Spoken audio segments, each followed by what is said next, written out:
The ache was a permanent resident in Alara's chest, a tenant that had signed a lease for 2 years, 4 months, and what felt like a lifetime. It was a dull, persistent throb that sometimes sharpened into a blade's edge when Chloe laughed a certain way, or when the afternoon sun caught the gold flecks in her hazel eyes and turned them into miniature constellations. Love, she had learned, was not the soaring, weightless thing the songs promised. It was a physical weight, a stone she carried in her own ribcage, heavy with unspoken words and feelings that had nowhere to go. They lived together, Alara and Chloe, in a small apartment that always smelled faintly of vanilla candles and brewing coffee, a space that should have been a sanctuary, but often felt like a beautifully decorated torture chamber for Alara's heart. Every shared movie night, every late-night conversation whispered over mugs of tea, was both a blessing and a curse. Tonight was a curse. Chloe was curled on the opposite end of the worn floral sofa, her bare feet tucked beneath her, a phone pressed to her ear. The conversation was a low murmur, but Alara didn't need to hear the words to understand the topography of the argument. She knew the landscape of Chloe's fights with Mark intimately. She had been the cartographer for nearly a year. There was the initial peak of frustration, the long, sloping valley of placating apologies from Chloe, and the inevitable, quiet plateau of a resolution that resolved nothing. Alara pretended to read her book, the words on the page blurring into meaningless shapes. Her entire consciousness was a satellite dish, angled toward the strained whispers coming from the other end of the couch. "No, Mark, that's not what I meant," Chloe sighed, her voice thin and frayed, like a thread pulled too taut. She dragged a hand through her messy bun, a gesture of pure exhaustion that made the knife in Alara's chest twist with a familiar, sickening lurch. Alara wanted to cross the 3 feet of space between them, take the phone, and tell Mark to get lost in a way that was far less polite than Chloe ever could. She wanted to smooth the worry from Chloe's brow, to hold her hand and tell her that love wasn't supposed to feel like a constant, losing negotiation. But that was not her role. Her role was the supportive best friend, the steady rock, the keeper of secrets, and the mender of heartaches that were not her own but felt like they were. She was the shoulder Chloe cried on after Mark forgot her birthday, the one who brought her ice cream after he'd made a thoughtless comment, the one who listened, always listened, while her own heart screamed its silent, desperate truth. Being Chloe's friend was like living in a house with all the windows painted over. She could feel the warmth of the sun on the other side. She knew it was there, but she could never, ever step into its light. Finally, the call ended. Chloe didn't say goodbye. The silence was just suddenly there, heavy and suffocating. She dropped the phone onto the cushion beside her as if it were burning her hand. For a long moment, she just stared at the blank television screen, her reflection a pale, ghostly image in the dark glass. "Everything okay?" Alara asked, her voice carefully neutral. It was a stupid question. A lie. Nothing was okay. Chloe shook her head, a small, weary movement. He doesn't hear me. It's like I'm speaking a different language. I try to explain that I feel disconnected, that I need more than just date nights and texting. I need a real connection. And he just says he'll try harder, and then sends me flowers." She let out a hollow little laugh.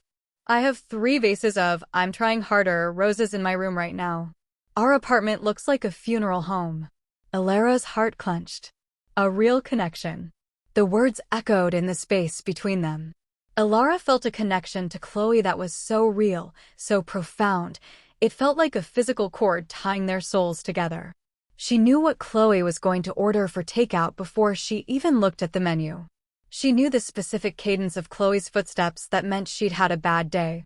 She knew that the tiny scar above Chloe's left eyebrow was from falling out of a tree when she was 7, and that she secretly loved terrible reality television, and that she hummed, slightly off-key, when she was concentrating on watering her plants.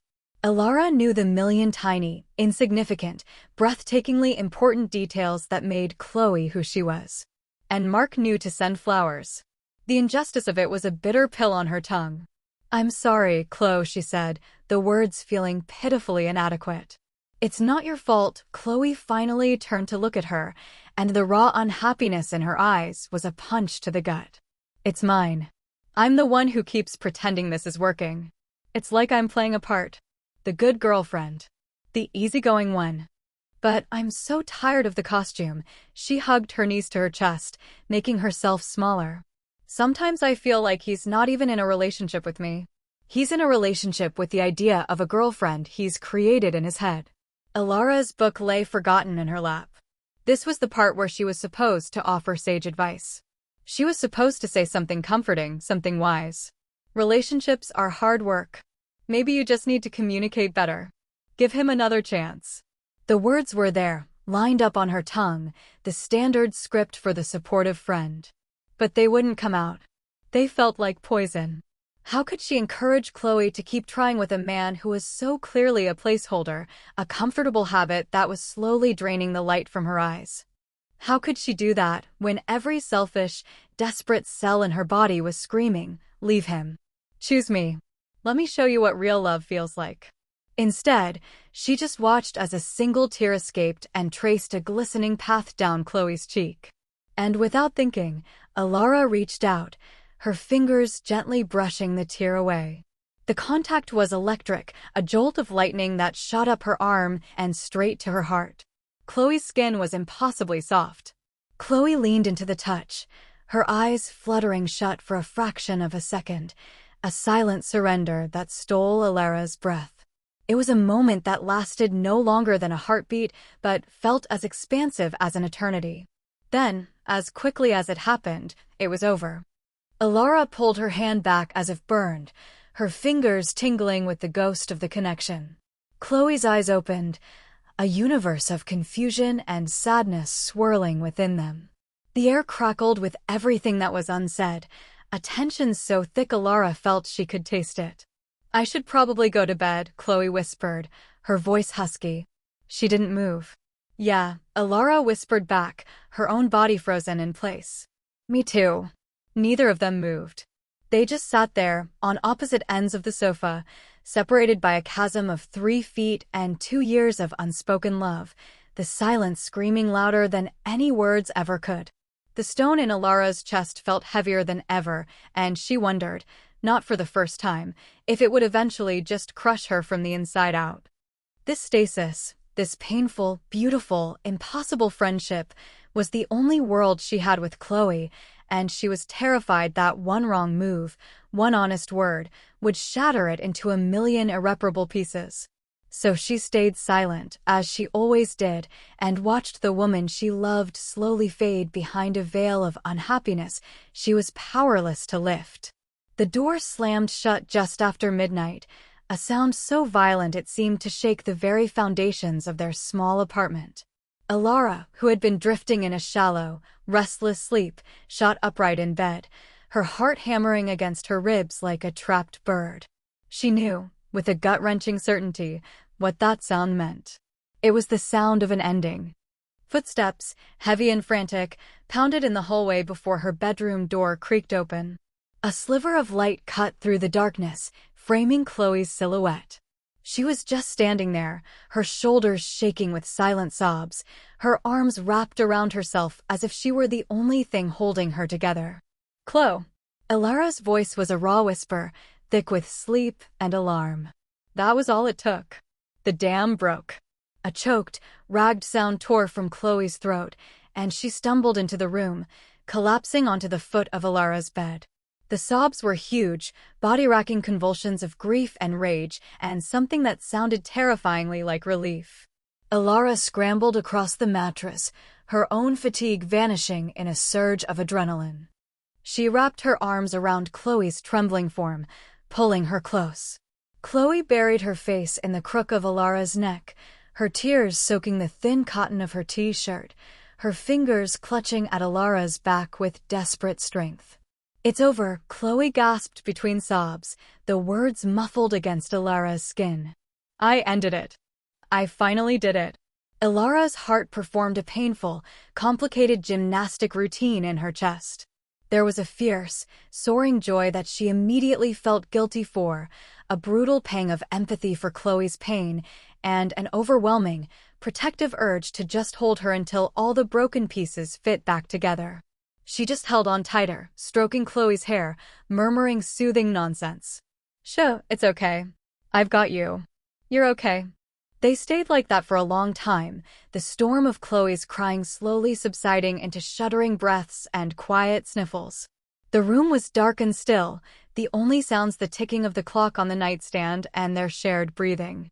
Chloe felt fragile in her arms, like a bird with a broken wing. Ilara could feel the frantic, unsteady beat of her heart against her own. "He said I was being dramatic," Chloe finally whispered, her voice hoarse and broken. "He said I was throwing away something good for no reason. He just packed a bag and left. He didn't even fight for it." For me, the last words were laced with a fresh wave of pain. "Then it wasn't good, and he doesn't deserve you," Ilara said, the words coming out with a ferocity that surprised even her. She felt Chloe's head nod slightly against her shoulder. After another long silence, Chloe pulled back just enough to look at her, her face blotchy and tear-streaked in the dim light filtering in from the street lamp outside. Her eyes, those beautiful hazel eyes, were swimming with a bottomless sea of vulnerability. "Can I?" she started, her voice barely audible. She swallowed, hesitating. "This is going to sound stupid. But can I stay with you tonight? In your bed? I really don't want to be alone in my room. It feels haunted." The world tilted on its axis. Ilara's breath caught in her throat. It was a simple request, born of distress and a need for comfort. A friend asking a friend for solace. But to Ilara, it felt like a monumental shift, a crossing of a line that had been so carefully, painfully drawn. Having Chloe this close, sharing the intimate space of her bed, felt both like a dream come true and a new, exquisite form of torture. It was too much. It wasn't enough. "Of course," Ilara heard herself say, her voice sounding distant to her own ears. "Of course you can." Chloe gave her a small, watery smile of gratitude that was so devastatingly beautiful it made Ilara's heart ache. She shifted, crawling under the covers, her movements hesitant and uncertain. She lay on her side, facing Ilara, a careful distance between them. The air was thick with the scent of Chloe's perfume, a soft, floral scent that Ilara knew as well as her own, now mingled with the salty smell of tears. Ilara lay down as well, her body rigid, every nerve ending firing at once. She was hyper-aware of everything, the soft whisper of the sheets as Chloe moved, the faint warmth radiating from her body across the small gap, the sound of her shaky breaths in the quiet room. Sleep felt like an impossible destination, a foreign country she had no passport for. How was she supposed to sleep when the center of her universe was lying 3 inches away, heartbroken and vulnerable and completely unaware of the hurricane she was causing inside Ilara's chest? "Ilara." Chloe's voice was a tiny thread of sound in the darkness. "Yeah, thank you. For everything." "Always," Ilara replied, the single word carrying the weight of years of devotion. Chloe shifted again, her fingers tentatively reaching out across the space between them, brushing against Ilara's hand. It wasn't a grab or a hold, just a light, questioning touch. A test. Ilara's heart stopped. Slowly, carefully, she uncurled her own fingers and intertwined them with Chloe's. Chloe's hand was cold, but it fit into hers perfectly, like a key into a lock. A soft sigh escaped Chloe's lips, a sound of comfort and release, and she held on, her grip gentle but firm. And that was how they lay, in the dark, hands clasped together, a silent promise of comfort passing between them. For Chloe, it was the steady anchor of friendship in a tumultuous sea of heartbreak. For Ilara, it was everything. It was a glimpse into a world she was not allowed to fully inhabit, a taste of a reality that would be gone in the morning. The pain in her chest was sharper than ever, but it was mingled with a soaring, terrifying hope that felt just as dangerous. She lay awake for hours, memorizing the feeling of Chloe's hand in hers, listening to her breathing as it finally deepened into the steady rhythm of sleep, and prayed for a morning that would never come. The days that followed the breakup were strange and suspended, like the quiet, ozone-filled air after a violent storm. The apartment, once a stage for Chloe's strained phone calls with Mark, was now filled with a different kind of tension. It was a softer, more inquisitive silence, punctuated by long talks that stretched late into the night. Mark was gone, his spare toothbrush vanished from the bathroom, his favorite mug no longer in the cupboard, and in his absence, the space between Alara and Chloe seemed to shrink, the air between them growing denser, charged with unspoken possibilities. They fell into a new rhythm. Chloe no longer retreated to her room after work. Instead, she'd find Alara in the kitchen, leaning against the counter while Alara cooked, talking about her day in a way she never had before. She spoke of her frustrations at her graphic design job, her dreams of one day opening her own small studio, her childhood memories of summers spent at her grandmother's lake house. It was as if a dam had broken inside her, and all the parts of herself she'd kept walled off were now flooding into the open. Alara listened, captivated, soaking up every new detail, every story. She was seeing new facets of the woman she had loved for years, and it made her fall even deeper, a dizzying, terrifying descent. One evening, about a week after the split, they were curled up on the sofa, a familiar position, but with a new proximity. A bowl of popcorn sat between them, and a mindless comedy flickered on the screen, mostly ignored. Chloe had been quiet for a while, her head resting on a cushion, her eyes fixed on the ceiling. "Can I ask you something weird?" she said suddenly, her voice soft. Alara's heart gave a familiar little jump. "You can ask me anything." Chloe turned her head to look at her, her expression serious and searching. "What is love supposed to feel like? I mean, really feel like. Not the movie version. The real thing." The question hung in the air, heavy and loaded. Alara's throat went dry. It was the ultimate irony. The person who had been hiding a love so immense it threatened to consume her was being asked to define it for the person she loved. It was like asking a starving person to describe a feast. I don't know if there's one answer," Alara began carefully, choosing her words like someone crossing a minefield. "I think it's supposed to feel safe. Like coming home. It shouldn't be a performance or a constant effort. It should be the place you can be your most honest, ugliest, truest self and know you won't be abandoned." She paused, her own definition catching in her throat, because it was a perfect description of how she felt about Chloe. It's not about grand gestures and flowers. It's about seeing someone. Really seeing them. And choosing to stay day after day. Chloe was quiet for a long time, her gaze unwavering. "I never felt seen with him," she whispered. "I felt observed. Like he was always waiting for me to be the person he expected." The fun, easy girlfriend, she shifted, moving closer, her knee brushing against Alara's. Neither of them pulled away. The point of contact was a tiny star, burning with a heat that spread through Alara's entire body. "When I'm with you," Chloe continued, her voice even quieter, "I don't feel like I have to perform. I just am." The electricity of that simple statement arced across the space between them. Alara's mind was screaming. "Tell her. Just tell her now. She's giving you an opening." But fear was a cold hand wrapped around her throat, squeezing tight. What if she was misreading everything? What if this was just Chloe processing her breakup, leaning on her best friend for support? To confess now would be to take advantage of her vulnerability. It would be selfish. It would ruin everything. So she just nodded, a lump forming in her throat. "That's what friends are for." The words tasted like ash. The physical contact, once rare and accidental, began to escalate. It was always initiated by Chloe in small, almost unconscious ways. A hand on Alara's forearm to emphasize a point in a story, a touch that lingered a few seconds too long.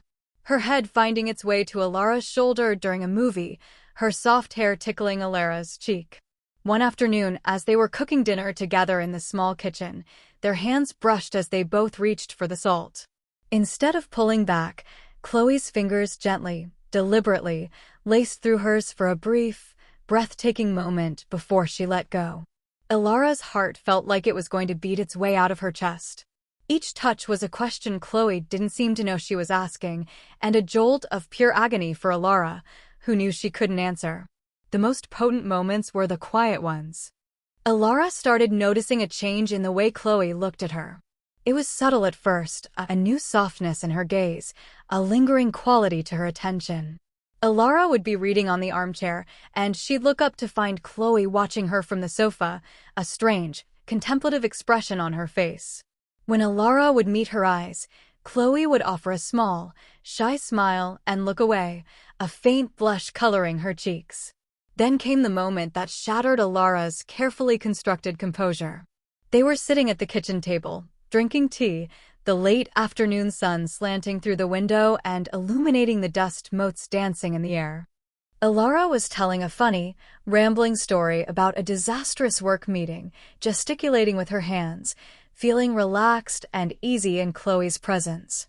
She was mid-sentence when she noticed Chloe wasn't looking at her eyes anymore. Her gaze had dropped, slowly, unmistakably, to Alara's mouth. It was only for a second. A heartbeat.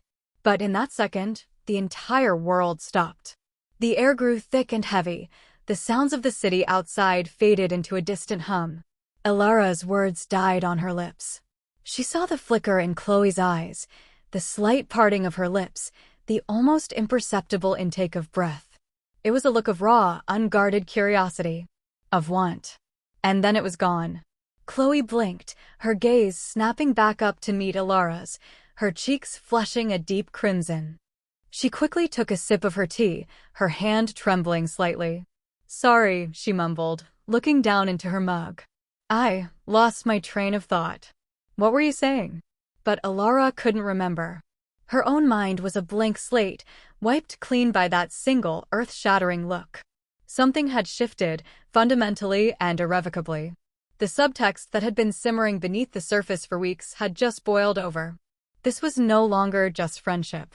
It was something more, something terrifying and beautiful and utterly undeniable. The quiet ache in Alara's chest was no longer dull. It was a roaring fire, a tempest of hope and fear that threatened to break free. The question was no longer if this fragile world they had built would shatter, but when. And who would be the one to strike the first blow? Alara started to retreat. It was a subconscious act of self-preservation, a desperate attempt to put distance between herself and the beautiful, terrifying thing that was blooming in the space Chloe had cleared. The charged glances, the lingering touches, Chloe's gaze dropping to her lips, it was all too much. It was a promise her heart couldn't bear to see broken. So she began to build her walls back up, brick by painful brick. She made excuses to stay late at work. She'd bring her laptop into her room to watch movies alone, claiming she had emails to catch up on. She kept the conversations light and superficial, steering them away from the deep, vulnerable territories they had started to explore. She became an expert in the art of the gentle deflection, the polite sidestep. She was trying to protect herself, but it felt like she was starving herself of oxygen. The apartment, once a warm haven, now felt cavernous and cold. The silence was no longer comfortable. It was a chasm filled with unspoken questions. Alara felt like a ghost in her own home, haunting the edges of a life she desperately wanted to be at the center of. The pain of loving Chloe in secret was immense, but the pain of actively avoiding her was a sharper, more acute agony. Every time she said no to a shared dinner or cut a conversation short, it felt like a small betrayal of her own heart. Chloe, for her part, seemed lost. She would watch Alara with a confused, wounded expression, like a puppy that had been inexplicably scolded. The easy warmth that had blossomed between them after Mark's departure began to wither. Chloe stopped initiating touch, her hands now kept carefully to herself. The light in her eyes, which had started to return, began to dim again. Alara's retreat was meant to save their friendship, but she could see, with sickening clarity, that it was slowly killing it. The breaking point came on a rainy Tuesday night. Alara was in her room, feigning a headache, when there was a soft knock on her door. "Elle?" Chloe's voice was small, hesitant. Alara's heart sank. "Come in." Chloe opened the door but didn't enter, just stood in the threshold, hugging a pillow to her chest like a shield. Her face was pale, her eyes shadowed with a hurt that Alara knew she had put there. "We need to talk," Chloe said, her voice quiet but firm, leaving no room for argument. I can't do this anymore. This, tiptoeing around each other. Alara sat up in bed, her own manufactured headache instantly replaced by a real one, throbbing behind her eyes. I don't know what you mean, the lie was weak, pathetic. Chloe took a deep breath and stepped into the room, closing the door behind her. The click of the latch sounded like a gunshot in the tense silence. Don't you? She asked, her voice trembling slightly. You've been avoiding me for 2 weeks, Alara. You've been hiding from me. It's like right after I finally got free of Mark, right when I started to feel like myself again, you just disappeared. Did I do something wrong? Did I lean on you too much? Just tell me, please. Because this silence is so much worse than anything you could possibly say. The raw vulnerability in her voice shattered Alara's defenses.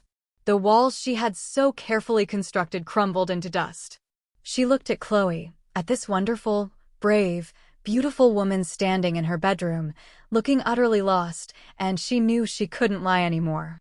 The weight of her 2-year secret was a physical burden, bending her spine, stealing her breath. You didn't do anything wrong, Alara whispered, the words feeling like they were being torn from her throat. It's me. It's all me. Chloe walked closer, perching on the edge of the bed. She didn't touch her, but her presence was an intense, gravitational pull. Then tell me, she urged, her voice softening. What is it? What aren't you telling me? This was it. The precipice. The point of no return. Alara could either tell a watered-down, palatable version of the truth, or she could leap. She could finally, after all this time, be honest. Her heart was hammering so hard she felt lightheaded. Before Alara could find the words, Chloe spoke again, her voice dropping to a near whisper, as if she were confessing a secret sin. I've been doing a lot of thinking, she started, her gaze fixed on her own fidgeting hands. About Mark. About me. About everything. I was so convinced that what I had with him was love, or at least the closest I was going to get to it. But it was just a habit. A comfortable one. And when it ended, I was sad, but I wasn't heartbroken. The thing that actually broke my heart, she trailed off, finally lifting her eyes to meet Alara's.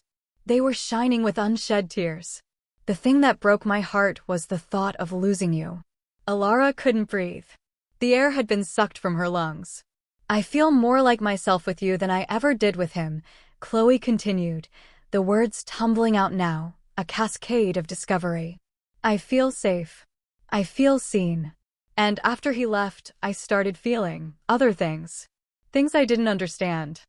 Things that scared me. She took a shaky breath, her eyes searching Alara's for something, permission, understanding, she didn't know what. I realized that every night, the best part of my day was coming home to you. I realized that when you laugh, it's the only sound I want to hear. And I realized, her voice cracked. She looked down again, a blush creeping up her neck. I've been thinking about what it would be like to kiss you. The confession hung in the air between them, shimmering and terrifying. It wasn't a declaration of love, not yet. It was a question. An admission of confusion. A fragile, tentative step into a new and unknown territory. Chloe had just laid her own terrified, bewildered heart at Alara's feet. And Alara knew, with every fiber of her being, that she had to be brave enough to meet her there. The time for hiding was over. Chloe's confession, I've been thinking about what it would be like to kiss you, detonated the silence. It was a quiet bomb, but the fallout was apocalyptic, leveling the carefully constructed landscape of their friendship in an instant. In the ringing silence that followed, Alara could hear nothing but the frantic, desperate drumming of her own blood in her ears. For 2 years, 4 months, and 27 days, she had lived in a world of hypotheticals, of dreams she never dared to speak aloud. And now, the subject of all those dreams had just spoken one of them into existence. The fear that had held her captive for so long didn't vanish. Instead, it transmuted into something else, something sharp and urgent. It was the terror of a person standing at the edge of a cliff, realizing that the only way forward was to jump. Staying put was no longer an option. Chloe had built a bridge halfway across the chasm, and Alara had to find the courage to walk it. Chloe, she started, and her own name sounded foreign, a word spoken by a stranger. Her voice was a thin, reedy thing, threatening to break. She had to clear her throat, had to force the sound out past the lump of emotion lodged there. "You've been thinking about it." Chloe nodded, not daring to meet her eyes. She was staring at a loose thread on Alara's duvet as if it held the secrets of the universe. "A lot," she admitted, her voice so soft it was almost lost to the sound of the rain against the window pane. "At first I thought I was just lonely. Confused after the breakup. But it's not that. It's you. It's always been you, I think. I just didn't have the language for it. I didn't know what I was looking at. That was the key. That was the phrase that unlocked the final gate on Alara's heart. It's always been you." The dam didn't just break, it was obliterated. The torrent of unspoken feelings, of carefully guarded love, of years of silent pining, came rushing out. "For years," Alara whispered. The sound was so raw it hurt. Chloe's head snapped up, her eyes wide, questioning. "It's not just a thought for me, Chloe." "It's not new." Tears began to well in Alara's eyes, hot and sudden. "I have been in love with you for years." She said it. The secret was out, a living, breathing thing in the small space of her bedroom. It felt both like a death sentence and a pardon. Chloe's expression was not one of shock or horror or pity, all the reactions Alara had rehearsed in her darkest nightmares. It was one of dawning, staggering realization. Her lips parted slightly, her eyes searching Alara's face as if seeing it for the first time.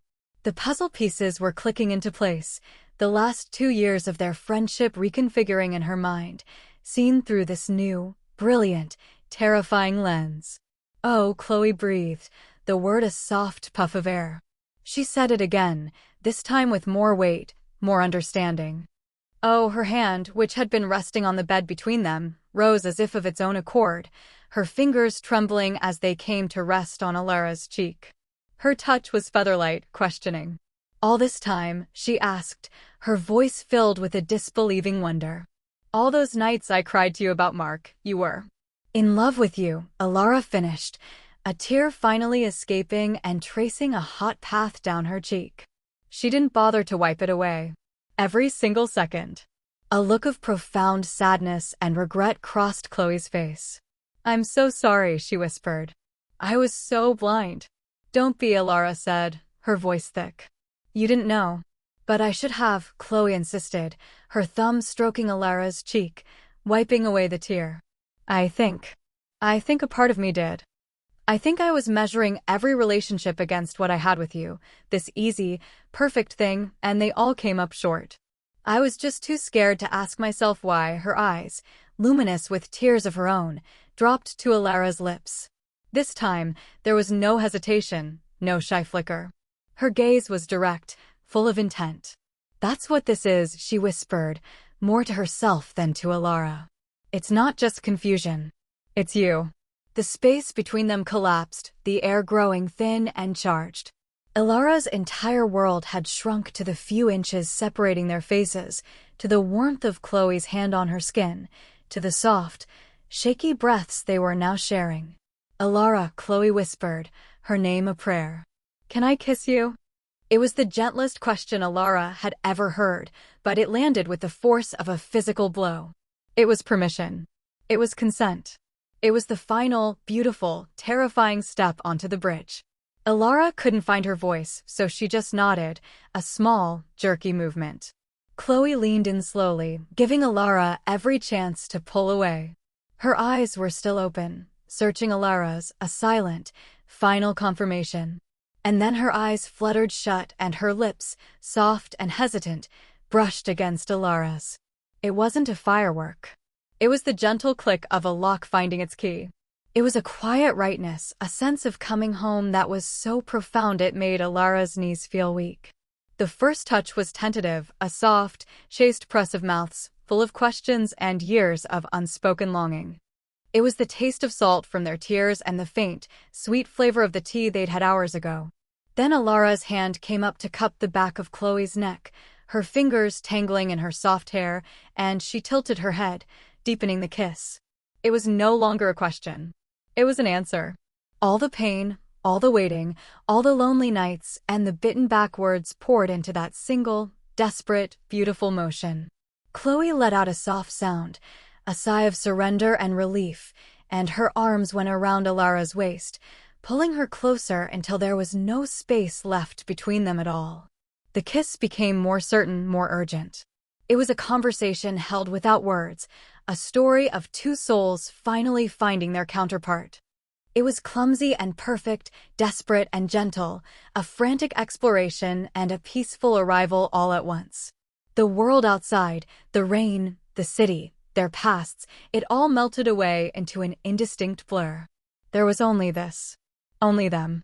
When they finally broke apart, it was only for want of air. They rested their foreheads together, their breath mingling, their chests rising and falling in unison.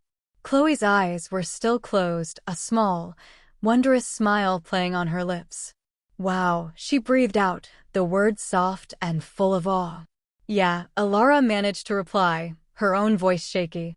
Chloe opened her eyes, and the universe of confusion that had been there before was gone. In its place was a look of such clarity, of such profound, unadulterated affection, that it took Alara's breath away all over again. That felt, Chloe started, searching for the word. Right, Alara finished for her, a tear of pure, unadulterated joy slipping down her temple. So right, Chloe confirmed, her smile widening. And then she leaned in and kissed her again, a soft, sweet, promising kiss that felt not like an ending, but like the real beginning of everything. The aftermath of the kiss was a strange and beautiful landscape. They were still sitting on Alara's bed, the rain a gentle, rhythmic patter against the glass, their hands intertwined between them in a way that felt both brand new and anciently familiar. The air, which had been thick with tension and unspoken confessions, was now light, filled with a fragile, shimmering peace. But beneath the peace, a new feeling was taking root, a quiet, creeping terror. They had just detonated their entire world. Now they had to navigate the rubble. It was Alara who spoke first, her voice a near whisper, afraid to break the delicate spell that had been cast. "I'm terrified." Chloe's fingers squeezed hers, a reassuring pressure. She didn't look surprised by the admission. She just nodded, her eyes soft and serious. "Me too," she confessed, her own voice laced with a tremor of fear. "Completely and utterly terrified. What does this even mean? What do we do now?" The questions hung between them, vast and unanswerable. They had crossed a line, and there was no going back to the comfortable simplicity of their old friendship.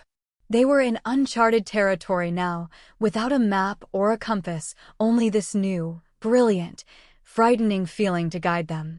"I don't know," Alara answered honestly, tracing the lines on the back of Chloe's hand with her thumb. "I've spent so long just wanting this. I never actually thought about what would happen if it came true. I don't have a plan." A small, watery laugh escaped Chloe's lips. "Good. Me neither. I haven't had a plan for anything in my entire life. It feels wrong to start now." Her expression grew more somber, more introspective. She looked down at their joined hands. "All that time, you were listening to me complain about him, about how I felt something was missing. And the whole time, the missing piece was sitting right next to me on the couch." She shook her head in disbelief. "How did you do that? How did you sit there and listen to all of that without saying anything?" The question brought back the familiar ache, but it was different now, dulled by the balm of reciprocity. "Because I was terrified of this," Alara admitted. "Of this exact moment. I was so scared that if I told you the truth, I would lose you completely. And I would have rather had you as a friend than not have you at all. Losing you, that was the one thing I couldn't survive." "You're never going to lose me," Chloe said, her voice fierce with a sudden, protective conviction. She lifted Alara's hand to her lips and pressed a soft kiss to her knuckles. "I think I get it now. Why I could never feel settled with him.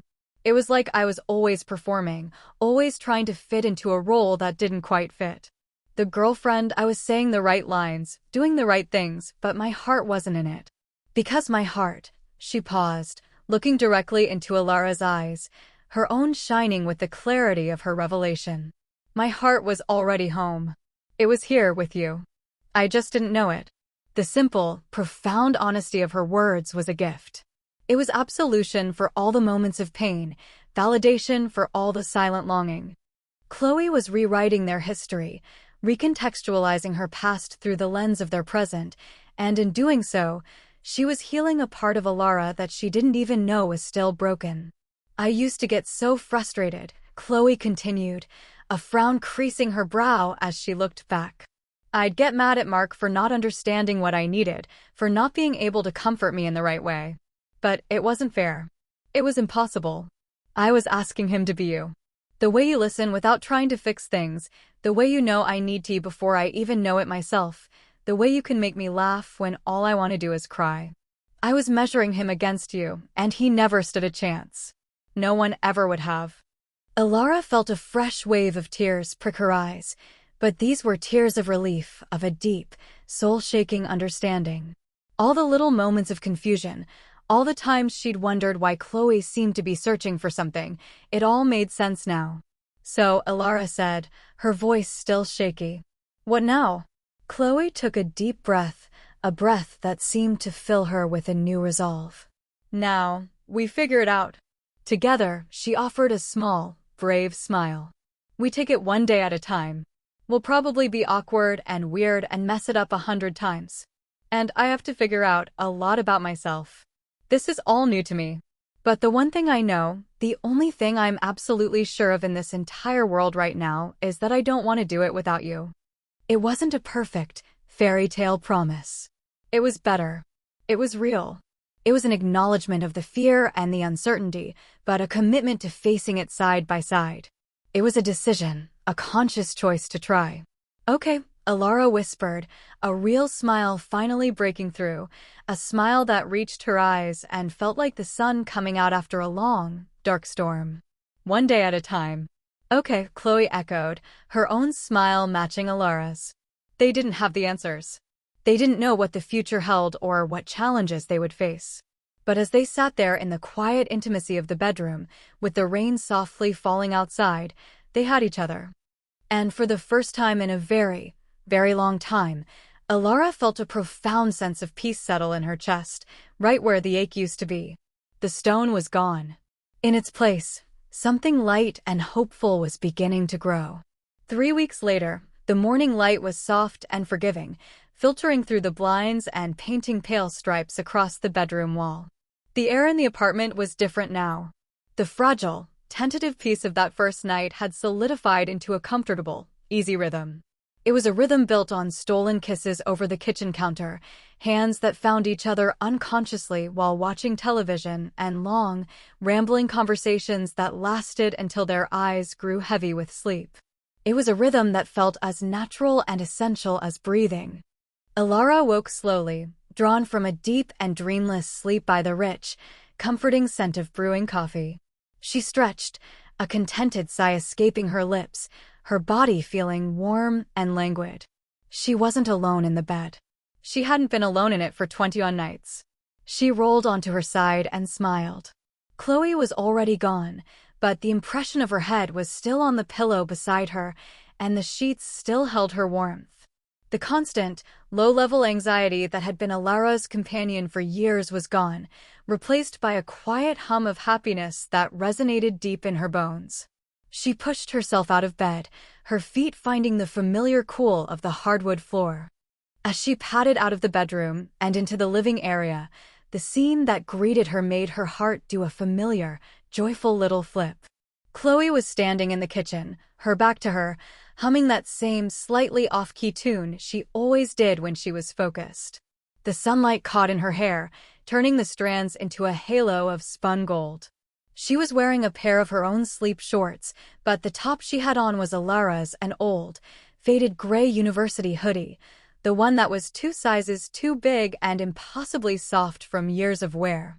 It hung loosely on Chloe's frame, the sleeves completely swallowing her hands. It was such a simple, domestic image, yet it was more profound to Alara than any grand romantic gesture could ever be.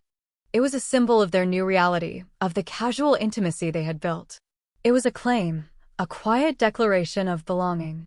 My hoodie, my home, my love. Alara leaned against the doorframe, just watching for a moment, trying to burn this perfect, ordinary image into her memory.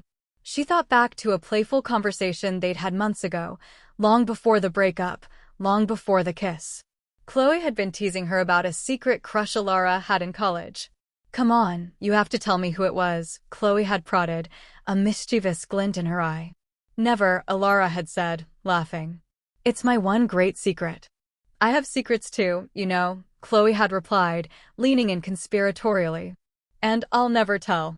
Back then, Alara had assumed she was talking about something trivial, some silly embarrassing moment. But now she knew better. The secret Chloe would never tell was the depth of her own unhappiness, the quiet confusion of her heart that was already, unknowingly, pointing toward Alara. She had been hiding, too, in her own way. As if sensing her presence, Chloe turned. A slow, beautiful smile spread across her face when she saw Alara standing there. It was a smile that reached her eyes, crinkling the corners, a smile of pure, uncomplicated happiness. It was a smile that Alara knew was reserved only for her. "Morning, sleepyhead," Chloe said, her voice warm and husky. She gestured with her head toward the coffee maker. "I made your favorite." Alara walked into the kitchen, closing the small distance between them. She wrapped her arms around Chloe's waist from behind, resting her chin on her shoulder and inhaling the scent of her hair, mixed with the familiar, comforting smell of her own worn-out hoodie. "It looks better on you," Alara murmured against her neck. Chloe leaned back into the embrace, her body melting against Alara's. She pulled one of her hands free from the cavernous sleeve and placed it over Alara's. "Everything feels better with you," she said softly. They stood like that for a long moment, swaying gently in the morning light, the coffee maker gurgling its final, happy sounds. There were no more secrets between them, no more hidden aches or unspoken longings. Everything was out in the open, as clear and bright as the day stretching out before them. The fear and uncertainty hadn't vanished completely. They still had conversations to have, a future to navigate, but it no longer held any power. Their foundation was not built on hypotheticals or dreams, but on the solid, unshakable truth of their feelings for one another. Chloe turned in her arms to face her, her hazel eyes, once clouded with confusion, now clear and full of a love so deep it was breathtaking. She reached up with her hoodie-clad hands and cupped Alara's face, her thumbs gently stroking her cheeks. "I was so lost," Chloe whispered, her smile tinged with the memory of her past sadness. "And I was trying to find my way home, but every map I had was wrong." "And now?" Alara asked, her own voice thick with emotion. "Now," Chloe's smile widened, bright and sure. "Now I know home isn't a place on a map. It's a person." She leaned in and gave Alara a soft, lingering kiss, a kiss that tasted of coffee and vanilla and the promise of 1,000 more mornings just like this one. "Then we're both exactly where we need to be." Alara looked at the woman in front of her, the woman who was her best friend, her roommate, her entire world, now wearing her favorite hoodie and smiling a smile that was just for her. The journey had been long and painful, a quiet suffering endured in the shadows. But standing here, in the warm light of their kitchen, in the safety of their shared love, she understood. She understood that sometimes the most beautiful love stories are not the ones that begin with a lightning strike, but the ones that grow slowly, quietly, in the background, waiting patiently to be seen. And it had been worth every single second of the wait.